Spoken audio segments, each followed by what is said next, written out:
And the exit poll predictions are out. You're with IndiaPostLive.com, India's first live and interactive news conversation web TV. I'm Prachi Jatania. Hello and welcome to an interesting show where we'll be analyzing the trends in the last 2004 and the 2009 elections and try and get what pollsters predicted back then and what they're predicting in 2014. It seems to be a possible litmus test for many exit poll agencies. In fact, this time around, will they be proved wrong? Are they playing it safe? What really goes behind getting a right sample size?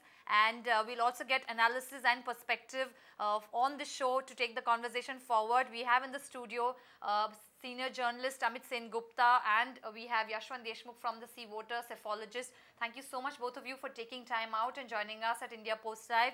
We also have Professor Venkatesh Athreya joining us from Chennai. He's a professor, adjunct professor at Asian College of Journalism and also an economist. We also have Rahul Verma, who's a researcher with CSDS, joining us from Delhi. Thank you so much, all of you, for giving us an insight.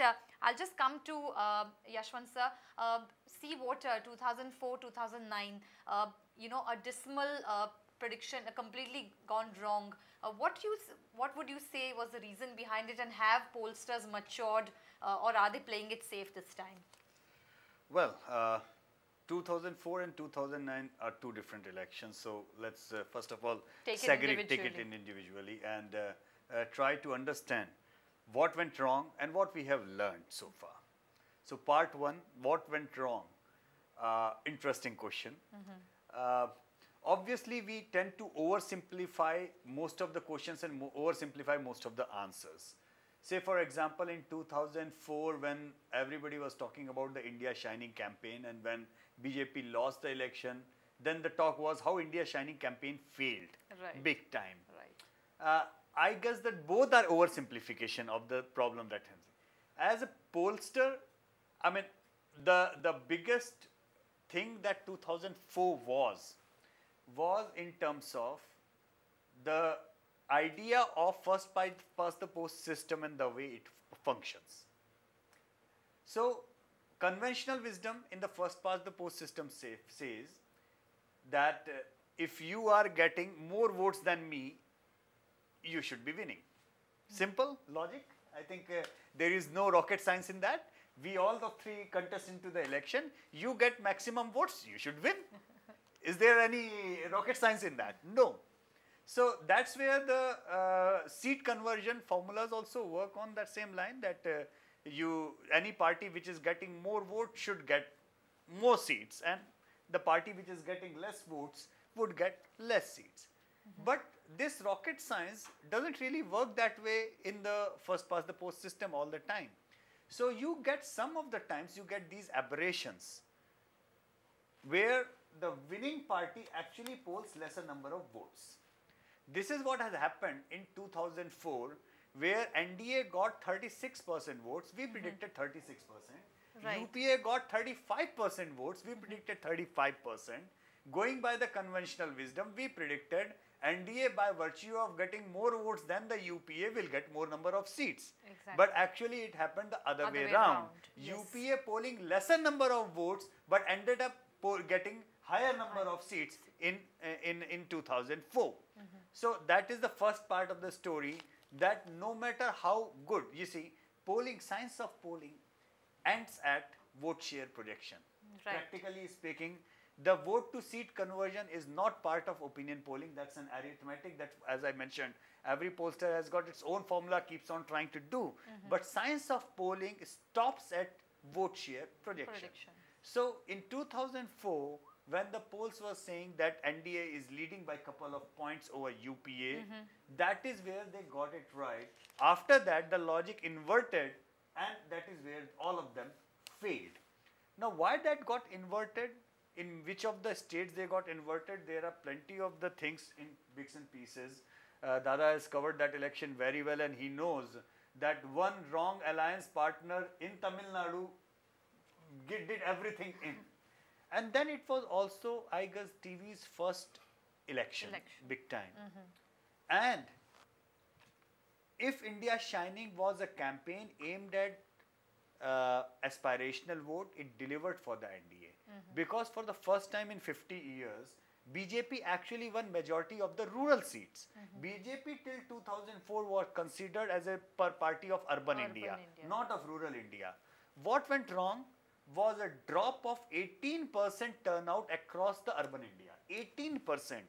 That was a huge drop. So in the opinion polls, people started saying or said to the pollsters, we are voting BJP, sitting in their drawing rooms. They did not really went out in the urban India to vote for them. Why the exit polls actually failed to get the idea of it, that you know. So I guess that they failed to because their models were not really equipped well enough to understand the turnout factors. What I failed, I would say, why even after in exit poll getting 36% right for the UPA, why could not I signal that even after getting more votes, actually NDA could end up getting lesser number of seats. So yeah, that was a big failure, no doubt. And on the day of the counting, that I will remember that I was the only one to apologize to the nation on TV screen that, dude, I got it wrong. I will try to get it correct. But whether right or wrong, we have an interesting contest on our website called the Hum Bole contest, hashtag Hum Bole on our Twitter handle at India Post Live or our website indiapostlive.com, and you can give your predictions. In fact, it will be interesting. You can even revise your predictions and you will win big prizes, including a sedan car. So you can be the owner of that sedan car if you put in your predictions on Hum Bole and try and get us a party-wise and an alliance-wise prediction, and there's no right and wrong in it. We'll try and get the pulse of what young viewers like yourself are trying to predict or trying to gauge in terms of the voter moods or the exit polls and your predictions on Hum Bole. So do participate and put in your feedback and comments and take forward this discussion. Amit, that's what Mr. Deshmukh was pointing out. You were there in 2004. You closely watched that election. You compare that 2004 with 2009. Biden TV, 24-hour news television. People appearing in the newsrooms were all accustomed to exit polls going wrong, horribly wrong. So where was that flawed system? What really happened in 2004? With due respect to Yashwant and for his humility and the fact that he accepted that, and we also were not expecting a Congress victory at the time. And I remember I came back, I was in Tehelka, I was one of the editors in Tehelka at the time, and came back at around 6:30 from office. And again at 8:30 we were going back to office. And by the time the trains were all coming in, and we were all very, very surprised by the trends. Pleasantly surprised, I would say, because it took us by surprise in that sense. Let us accept that. It's also, there are many dimensions to this element of surprise we felt, is that we always get stuck with our urban discourse. Yes. Urban discourse, as Rahul has been repeatedly saying, the upper caste discourse. Or the aggressive dominant discourse. As you know, I think Vidya Subramaniam has written in the Hindu recently that it takes many hours to sit with a Dalit or a poor Muslim to get the political mind expressed. Right. And India is a country of hierarchy and great caste oppressive caste dynamics and feudal dynamics, etc. People not only vote for affirmations, people also vote for negations. Yes. Many times, many times, people vote for completely local negations in the sense that they oppose certain dominant castes and they oppose silently through the vote. Yes. And in the last few years, because of the resilience of the Election Commission, voting has been given a right, and people have actually are coming out and voting. We've had the highest turnout. Earlier, actually, people would have, like Dalits would have to have the polling booth in the upper caste area, and they would not even be able to walk across and vote. Now they have the right to vote. Polling is rising everywhere, and Indian democracy is flourishing in that sense. So, but having said that, I would, as a journalist, be still very, very cynical about these exit polls, because it pleases our gambling and vicarious instincts, and it gives us a kind of a like Rahul was saying, one day match kind of a kick, where you say we'll have a sixer and we'll have a four. And I think all of them, even Yashwant and Rahul, are accepting the fact that let us not go for, there is an evolving science. So in social sciences, methodology is always very, very difficult. Anybody who does these random sample surveys or goes by the behavioral, structural, functional, behavioral way of adjustments, even anthropological studies, finally, these sample surveys are not completely reliable. So the qualitative analysis Can get flawed. the quantitative analysis can get flawed. Then qualitative analysis finally has this thing. But then there's a subjective element to the qualitative analysis, and there is no whereas this is apparently based on objectivity. I totally agree with you. Right. I guess that the one thing that probably India, and I would say Indian media has not evolved to the fact that exit polls are there to make you understand the results better from the socio-economic perspective. So rather than focusing on the vote share and preferences in a socio-economic perspective, actually the entire focus goes only on the seats. That is so wrong, and I keep on telling, I mean, I take many classes, I keep on telling my editor friends, it's not about the seats, seats are not really part of the poll. You need to focus more on the socio-economic, which part of society, patterns, Muslims, where they are going, I mean, the Dalits, where they are going, and what are the key things. Right. But what happens is that 99.99% attention of media, you pick up today's newspaper, you see, you have got Times of India over here. Tell me, this is the largest selling English broadsheet in India. What they have got on the front? The table of the seat share of all the agencies. Yes. Why can't they give a table of all the vote share projected by? Is there any analysis on the vote share projection here or by any channel? I give exit poll predictions and I syndicate it. I mean, including Times, and there are 22 other networks which show it. I'm always pained to see. I have to go after this live. Kindly keep on showing the vote share. Right. But just briefly, I would just say, as a journalist, this has also become a routine that after the election results will come out, then I will do one of us will be asked by the editor to do a critique of the bloody of the exit polls. And they will bash it like anything, And that's also become a kind of a ritual. And then you absolutely obliterate Mechanical. And you obliterate that there was a front page headline that 2004, I remember. There's a science to it. Also, we go for, as it's become a tendency amongst what I would call in a certain kind of backward capitalist kind of a manner in India, which doesn't show signs of advanced capitalism actually. That we have go for the lowest common denominator. Exactly. And we go for the sensational. It's like you want to. It's like a game. It's like a chess. It is a game of chess. It's more about getting the eyeballs, getting the. I remember in 2004, one of these gentlemen, I wouldn't name him. He was a big shot editor. And he was taking a high moral stand. Oh, you pollsters got it wrong. And again.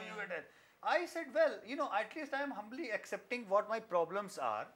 Give me one damn big name editor who said what happened in 2004 correctly. One big damn editor. Across all magazines, across all newspapers, one big damn newspaper, news channel editor who said what happened in 2004, who could predict. Right. If you are so qualitatively getting everything, you have got your ears on the ground, you have pulse, you have traveled thousands of the kilometers. Holy shit, why don't you predict it correct in that case? We'll just get somebody from the journalistic community also. We have Mr. Darshan Desai, a senior journalist joining us from Ahmedabad. Thank you so much for joining us at the conversation on India Post Live. Mr. Desai, you've been listening to what our panelists in the studio have to say. What are your thoughts this time? Completely flawed in 2004, 2009. Is it a litmus test for pollsters in 2014? See, so far I have not come across a single exit poll which has come out to be true. And I myself did an opinion poll. I asked around all my relatives and all my friends whether they have come across any surveyor. Has any surveyor ever contacted them? I asked them, you ask your friends and your relatives and you tell it to me. Has any pollster ever contacted you? I have not come across any, and according to my estimate, I must have asked around some 200 people. So Okay, but I mean, this is, I mean, and I don't believe any of this poll surveys because I don't think they are. And with all respect to all the pollsters who are doing it, I don't know whether their surveyors actually reach people or not, and how many people they actually reach. That's why they all turned out wrong in 2004 and ever. Second thing, he was saying about the media that no media house could say what's going to come in 2004. That is because lots of I should not say it as a media person, but I have to accept the reality that lots of money is changing hands. Okay, a lot of journalists have their own personal opinion which comes in between, like reporters like me who send reports from the ground that India is not as shining as you think it is. Okay, and the reason for that is that BJP itself was bedazzled with it, and BJP has its army of media guys, very Yes. well managed, well oiled army of India media guys who ensure that they report the way they want the paper to. There was a huge disconnect between rural India and the ruling party, and India shining was shining only in the cities, and that too not properly.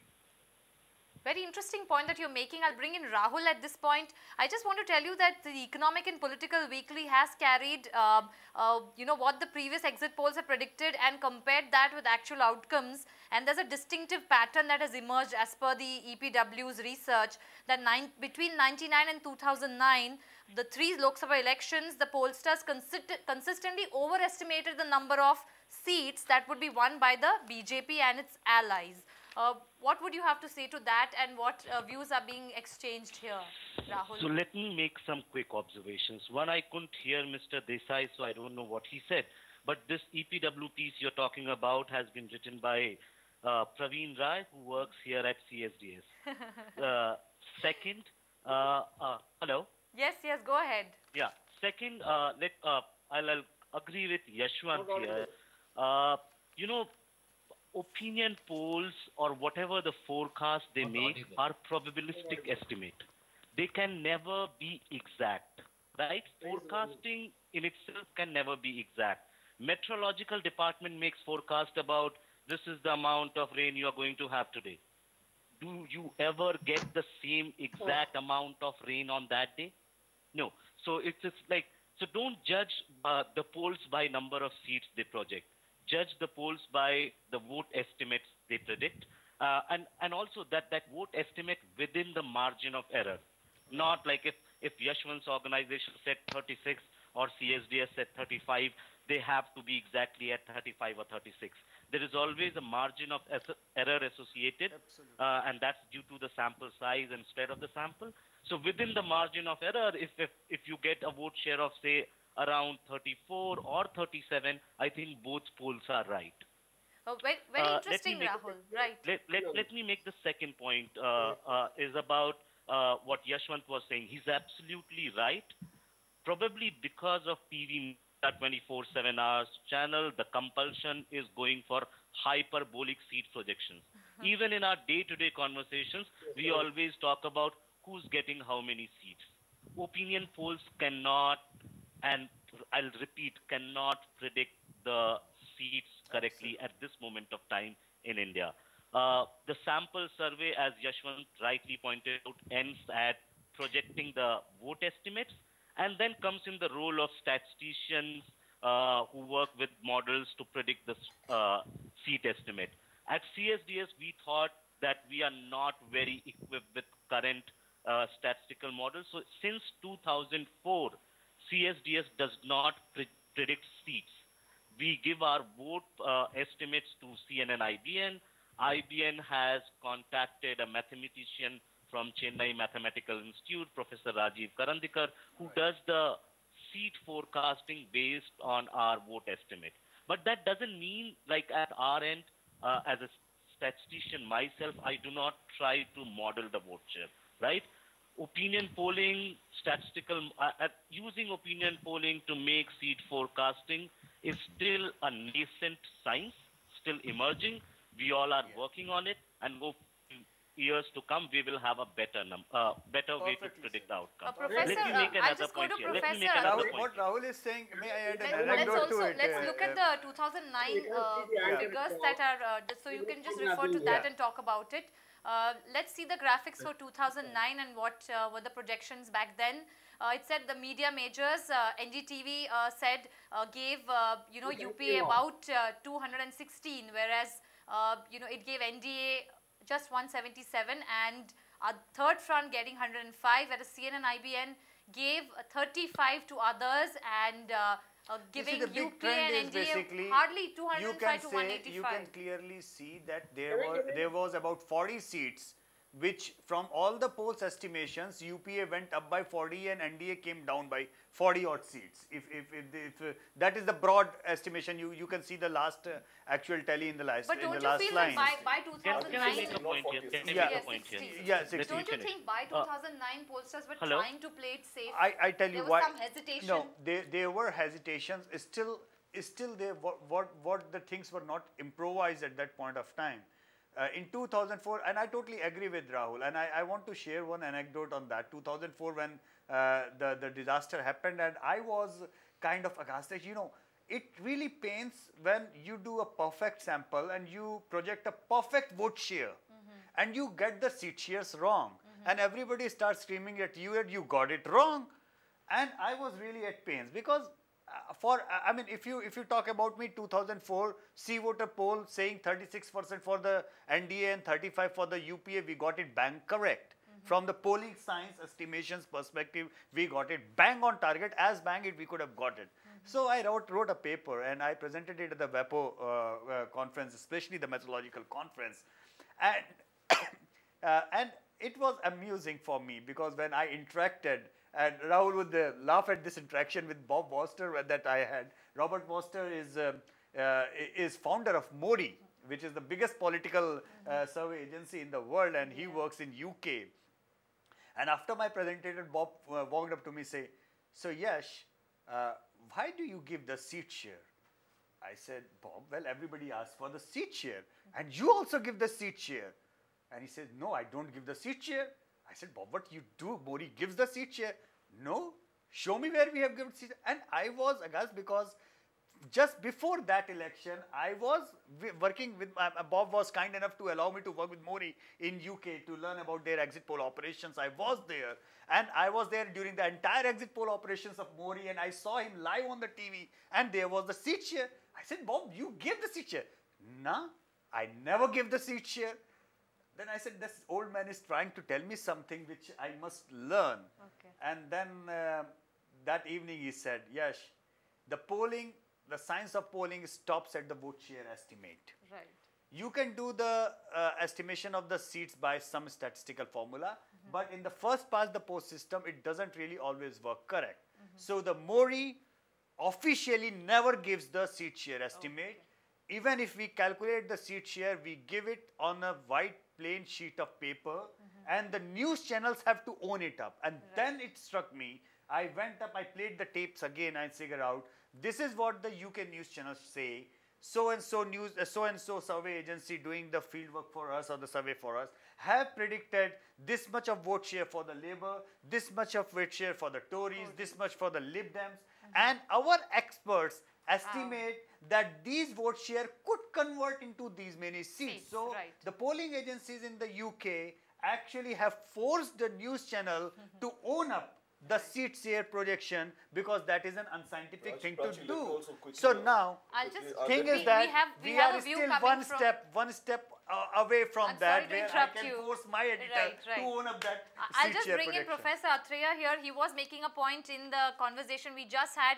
Professor Athreya, I think we've lost him, but Let me go also ahead. share an Amit. anecdote, since we are now, at least we have a space here in India Post Live where there is a critical discourse happening. Otherwise, it's all shouting match and it's all sixes and fours which is happening. Let me also share an anecdote in the sense that I was also sitting some days back with the CEO and of a top survey agency, and they were very credible organization, and they were not part of the sting which was done, etc. And he was giving 70 to BJP in Bihar and UP together. And I asked him, what is the survey, what is the sample strength? He said Right. 400 in 542 constituents, 400, which I thought was not a very, very big sample survey, etc. So but there was an argument, and then the argument within 5 minutes, somebody made a bet, and he said from 70 he came down to 65, and within 5 minutes from 65 to 60. I said, within 10 minutes you have come from 70 to 60 on just basis of an argument and a bet. And how reliable is your sample survey? In the sense, this is the kind of a joke. That's why, I think with all this, with Rahul and Yashwant giving such a critical, self-introspective kind of analysis, I think they should put this very clearly that as a statutory warning that we can be wrong. A disclaimer. We have been wrong. We will be wrong. We can be wrong. Something like that. Right. We always try Professor- to. We always Professor give the seat wants share in to the ranges. When you give the seat share in the ranges, what the channel head do? Picks up the middle point and shows that precise number. Let's get Professor Athreya. He's trying to make a point here. What do you think in terms of the vote share and seat share argument that we are having here? See, this is actually quite terrible, this format where I don't get to see the anchor and I have to hang around for about 25 minutes before I can get a word in edgeways. No point in wasting our time. Let's have some rational distribution of time across panelists. Otherwise, what's the point of coming on this channel? Now, let me make this very clear. I'm glad that two pollsters have said that we stop the vote shares. That's a lot of sensible talk. In fact, we should come up front and say that beyond that, it's voodoo. The way they do the seat shares beyond the vote shares is basically voodoo. Nobody has so far shared. We talked about the cube formula and all that, but none of that works. You see, in a bipolar contest, for a constituency, the vote share and seat share will be okay. No problem there. Now, you got UPA, NDA vote shares, but you didn't reckon with non-UPA, non-NDA parties. So you may have a UPA, NDA vote share, which is 35, 36 national level, but you're missing out on the role of the non-UPA, non-NDA factor in each constituency. Now, secondly, at best you can predict for a constituency, but if you want to predict for a state, you need to have a much more rational distribution of constituencies which capture the internal regional diversity of the state. Now, we've talked about this, we've repeated this many times in the last 2 days, so I'm getting a little tired of saying the same thing again. I have given a fairly long interview to Frontline on Opinion Polls. If anybody wants to look at it, you're most welcome to look at it. I'm not marketing myself, but do look at it. It raises and answers many of these questions. Now, basically, exit polls are even more problematic because in the case of exit polls, you don't have a proper sampling frame. If you can actually take time out, let the voters get back to the homes, get a sampling frame of those who voted, and do a reasonable, calm interview situation post-poll survey, that would be different. That at least you can talk about vote shares. Problem is, we have all these hot house, bites-oriented journalism on television.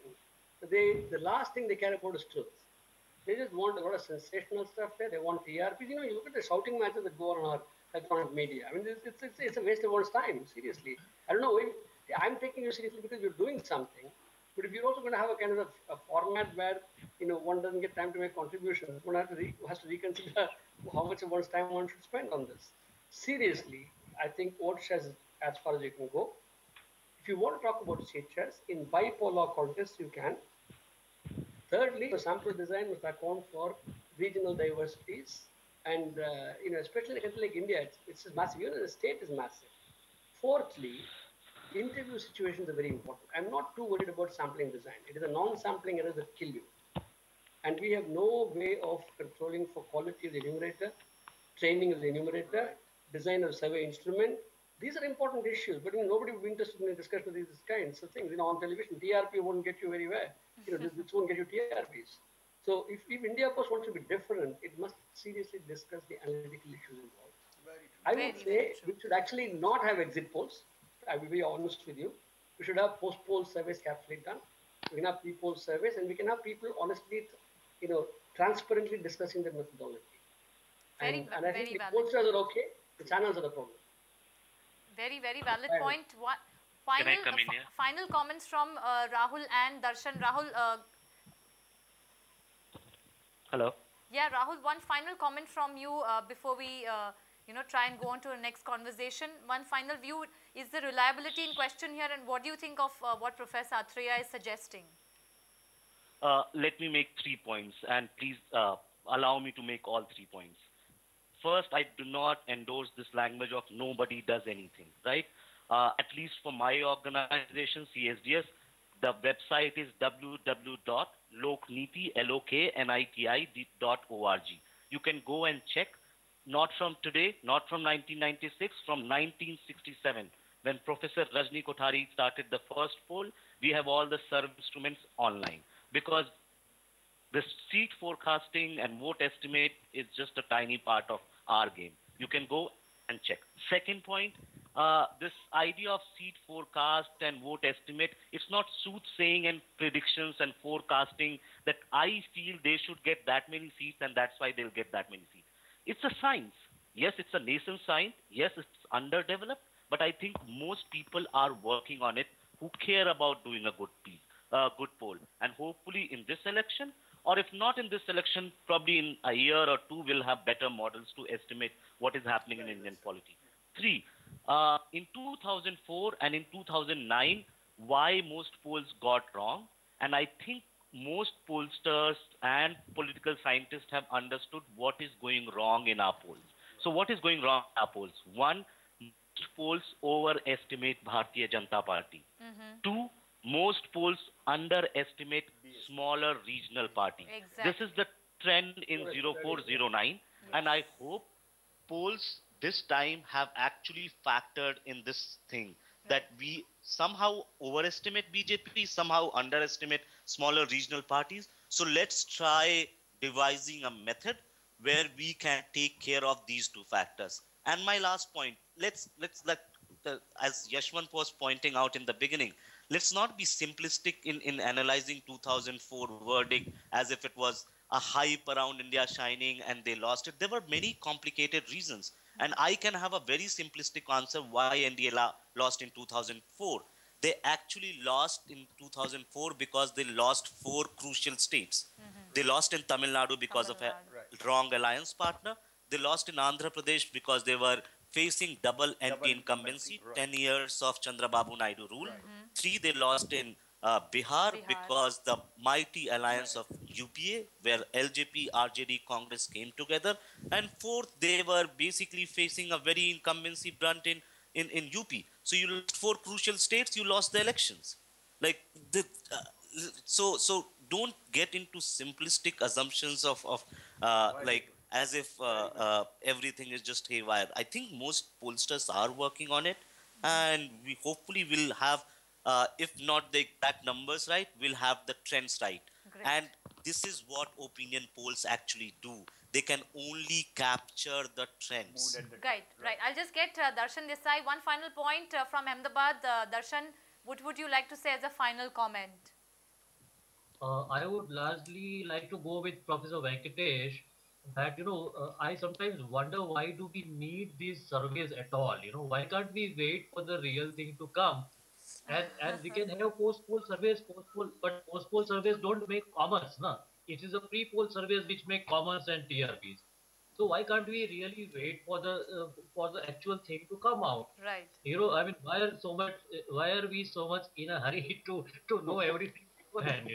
Like we are not, we are journalists and researchers. We are not bookies and astrologers. So let us wait for the real thing to come, and then we can do a post-poll analysis. A friend was correct in saying that if at all, it should be a vote share analysis, if at all. But vote share analysis can make better sense if you do it after the polls and not after the results, and not before the results. After all, it's all about TRPs and commerce. I mean, I'm so sorry to sound very cynical, but most journalists like me and Amit Bhai are very cynical people. So, but really, I don't understand why do we need this? Why do we need these polls? Great. On that note, we are actually, would want to take this conversation forward online. Can I just one-liner that, we actually have to take this online. We really have another conversation coming up. Do take it forward. We'll have Mr. Yashwant also taking your questions. So put in your comments and feedback. We'll have Amit Sen Gupta also taking it forward, and Professor Athreya, as he was suggesting, why wait? Why not wait and see what the results are, and maybe have an analysis post-poll. And you can also put in your predictions and take part in our very exciting contests where we allow inaccuracies and we encourage you to give in your views. The Hum Bole contest, it's a hashtag Hum Bole on our website, and there are grand prizes including a sedan car which we are giving away. So do participate and give in your predictions. You can revise it till the final date of May 16th when the counting begins, and do keep watching India Post Live. A very interesting conversation. Our questions would be, do you feel that despite the wide-ranging inaccuracies in the previous elections, 2014, all eyes on the pollsters and the exit poll numbers seem to be a mixed bag this time around? We'll have to wait and watch what the final verdict and what India really had to say when we see the vote share patterns. Very interesting suggestions coming from all our guests. Thank you so much for joining us on Google Hangout from Ahmedabad, Chennai and Delhi. Thank you all of you, and also our studio guests, very esteemed people, gave us their perspective on whether exit polls were off their mark. Thank you so much for joining. Goodbye.